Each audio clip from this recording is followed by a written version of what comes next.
ڈیٹوں کے ساتھ بیان ہوا۔ تو بعض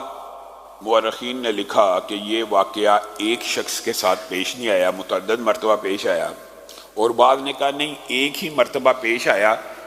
کسی نے غزوہ ذات الرقاع کے موقع کے اوپر ذکر کر دیا، کسی نے کسی دوسرے غزوے کے موقع کے اوپر ذکر کر دیا۔ وہ واقعہ مشہور آپ نے سنا ہے، رسول اللہ صلی اللہ علیہ وسلم لیٹ گئے سستانے کے لیے، آرام کرنے کے لیے،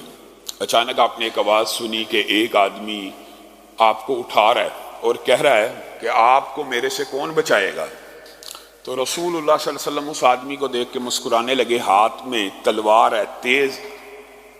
دھار کی تلوار، اور رسول اللہ کے سر کے اوپر کھڑا ہے، اور رسول اللہ صلی اللہ علیہ وسلم اس وقت تنہا ہے، صحابہ دور دراز لیٹے ہوئے سو رہے ہیں، سستانے کا وقت ہے۔ تو رسول اللہ صلی اللہ علیہ وسلم مسکرا کے اس کو کہتے ہیں اس وقت بھی مجھے